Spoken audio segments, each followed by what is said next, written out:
Welcome back.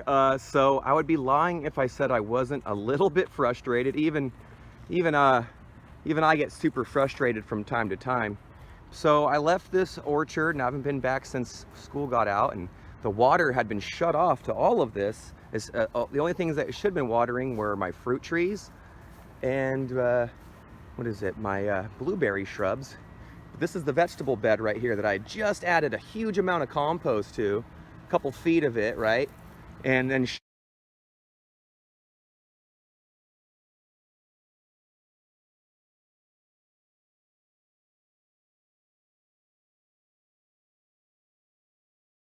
the water off to this area. But what do you think is going on right here? What kind of problem do I have?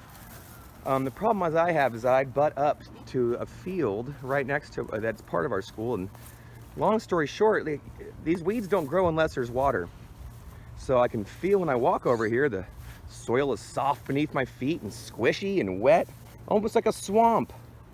So let's see what happened. Okay, that's literally, I just walked on the other side of that fence and it was like walking through a swamp. That's what you could hear. So what I'm thinking is either this is on for an extremely large amount of time, or the sprinkler head in this area right here, or the pipe, is broken to some degree, or both. It's broken and it's left on a long time. Because look at this. I'll have videos and footage where I had this all weeded down to nothing. The walkway was a bone dry walkway, because there's, to my left, there's just blueberries. They get drip, so just a small amount of water right to their roots. But right where I'm walking, there should be no moisture. It's soggy right now, wet to the touch, wet, wet, wet. In here, super wet, lots of water, as you can see. Gone for a month, or this is literally like a month. This is like four to 6 weeks of growth. And what this is lots of sunshine, really good soil, and inconsiderate upkeep on the other side of the fence. So that's what's kind of tough about working with your space. You can only do so much with your side if the person you're sharing space with is flooding your landscape or your yard with just excessive amounts of moisture. As you can see here, this should have been bone dry with just a handful of just tough weeds that kind of popped up and lived. But look at this is lush, and like I said, I can feel myself slopping through the water. This is actually my first day back in the garden after all summer, and this is quite literally the worst. It has, by far, the worst it's ever looked. And so what I'm gonna do is I'm gonna start weed eating all this, but I'm gonna make sure I turn that water off and adjust it, and then make sure we get that fixed, because there's no need. There's even a lawn that loves and needs water doesn't require it to be a swamp. Look, and this is just all the moisture is just rolling through my whole landscape. And look at this. Just, I mean, it's gonna be insane. Look, that's all nutsedge too, by the way. That's literally a weed that I will never get rid of now. So that's kind of fun. Anywho, I hope you're doing better in your garden. I've got a lot of work to do. I can't wait to report back after many, many, many hours of unnecessary work that is now gonna be necessary to get this garden looking good, because the whole hope was to have a massive, like, see how this soil looks like right here? This is how the whole bed should look, where I dumped a bunch of fresh compost and left it for the summer with no extra moisture. But look, that's how it should all look. But that's what it looks like instead. So, you can probably hear the frustration in my voice, because this is it's going to take so much effort, and a lot of my students, they don't get paid for working out in this garden anymore, only when we work off campus. So to get them to work enough hard labor hours out here is going to be tricky. So this is really just going to be me. So I'll be doing probably 90% of this, and then I'll probably have a few students who hopefully will step up and help out, and then get some harder work done. You know, we have a lot of students working, but oftentimes just, you know, look at that. I mean, what student's going to want to come out here on the first, second, third day of school and get filthy trying to get this? But you know what, we'll get it figured out.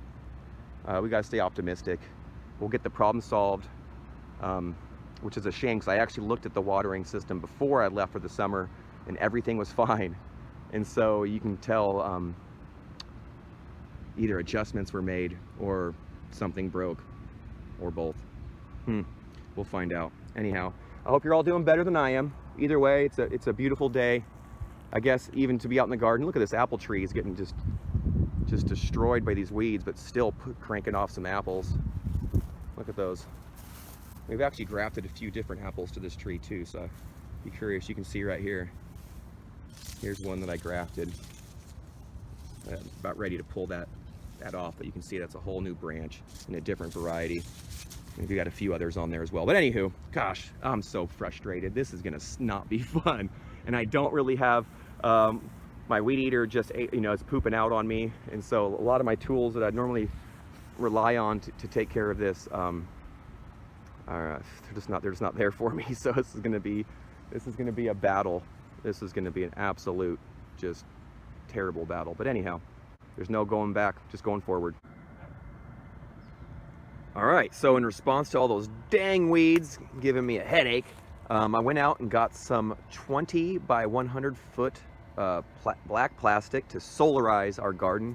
Now I know a lot of gardeners and maybe even farmers will solarize, and some will swear by the clear plastic, some love the black plastic. Here in my garden, I chose to utilize this black plastic because I have so many aggressive weeds that are underneath this plastic. The nutsedge, the Bermuda grass, they're really going to be hard to get rid of. So I wanted to actually, the clear would have let in too much light, and I feel like they would have just photosynthesized. It would have got hot and stuffy under there, but I feel like the clear plastic might not have been enough for me, because I actually want to smother them out, and not just, I want to heat them up and solarize them, but I actually also want to starve them of any sunshine for as long as I can, as well as heat them up and cook them up. And so we put this on here with the students. You can see right here, we've been dealing with some watering issues, and I know I've talked about it earlier in the video. And so I do believe we've figured it out. I know we talked about it a little bit, but I've discovered that this sprinkler head here is broken, as well as the valve that feeds it, or actually the solenoid that controls the valve, where it was turning on but not plunging. You can actually see water, like standing water down in there still, about 4 or 5 inches deep. And I actually had shut it off since yesterday. Hard to discover, or hard to see on the video probably. But this was all swamped out. We thought we had it fixed. We had the maintenance guy doing a great job, doing his best. But it just didn't quite get figured out just yet. So hopefully we'll get it officially figured out, which I really appreciate his efforts, because it'll be awesome. You can see the inundation of water here has just destroyed a few blueberries. Now I got a couple of them still surviving, hanging in there. But what it is they were way too wet, and then they got surrounded by weeds. And so you can see there's some missing patches now in my blueberry wall. And so I lost some darn good blueberries. You can see how soggy the soil still is, even though it's been drying out for a day or so. We have a lot more to, it's a lot way to, we have a long way to go until this is figured out. And so hopefully we can. I want to show you really quick what's going on underneath here. Now, thankfully, we're in September, just started September. I got this basically laid out the last week of August. And so I think it's been down for about a week or so now. Full week. It's been on top of the soil. So let's take a look. I want to lift this up and kind of show you what it looks like. And you saw the video before. So I did trim down. You can see there's moisture under there, because we did add some water to it, especially from all this flooding. Put water in the soil. But you can actually see the steam coming out of here. Even it's the morning time, and I can feel the heat actually coming out of here. It's pretty dang hot. Smells really weird and stuffy. You can see the plants are trying to push out. Even the Bermuda grass is still trying to do its thing, but it's looking really pale in color.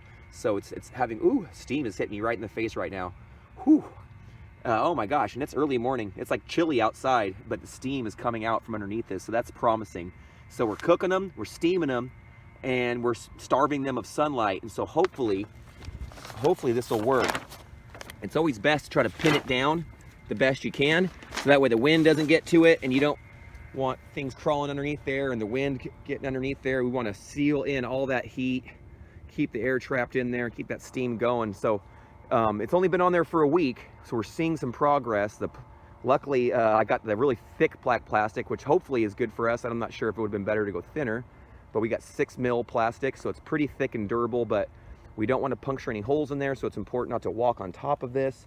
If you do have any holes, you want to get those dealt with some tape, because the more sealed up this thing is, and the more that the air and the gets trapped in and the heat gets trapped in, the quicker it'll work. And so we don't want any sunlight getting in there, and we don't want any fresh air getting in there. You can see we've actually gone the whole distance, and even in some spots the weeds are actually pushing up. They're trying to grow. You can see him right here. He's trying, although some of them didn't get pruned enough, but you can see they're trying to push, but they're getting pale yellow. Ooh, I can feel the heat under there with my hand. It's actually really hot already. And like I said, it's early morning. It's, what is it, like 9, not even 9:30. And it's actually been cool these last few days, but underneath that tarp, it's hot and steamy, which is very promising as far as I'm concerned. So we're gonna leave this on here and keep checking it from time to time. I don't wanna mess with it too much to let in seeds and whatnot. What I'd like to do is just take little peeks from time to time, but we're probably gonna leave this on here for the next month, because at a certain point, it's just gonna get too cool, and then it might not work as well as we'd hoped. So the goal is to basically come back and have this ready for a nice fall garden here at the school. That's our goal. We want to replant. We're going to repair any irrigation that needs to be repaired and updated. But what we want to do is turn this area, all the black area that you see, into just a lush vegetable oasis with herbs and vegetables growing. So for us, it's going to be great this cool season, but we really can't do it unless we get these weeds killed. And so for us, we're probably, I said, it's going to take actually a little bit more effort. In a few weeks, we might have to come back and pull it up and then actually stir up and maybe hand till some of the soil. So that way, any seeds that are lower, because like I said, there's a ton of nut sedge in there. The Bermuda grass, those rhizomes are very hard to kill. And so the solarizing might not even kill those. It might just kind of knock them back a bit. So we'll see, but we'll see how effective it is. But it is definitely cooking out seeds in the soil. But there is also seeds buried in the soil, probably keeping cool, insulated. So if, in a few weeks, we'll probably pull this up a little bit, and maybe we'll use our hand cultivators and just stir it up a little bit, and maybe turn the soil to really expose some of those seeds that were lower down to the surface, and then cook those as well in the last few weeks of September. Luckily here in Northern California, it gets real hot, and although the temperatures are cooling, it's still relatively sunny and relatively warm, and hopefully that's enough to keep this, to make this actually work. So this is solarizing.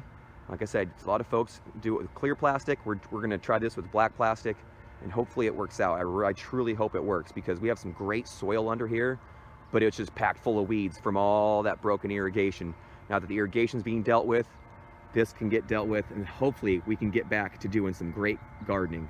Until next time, garden friends, happy gardening, and best wishes to you.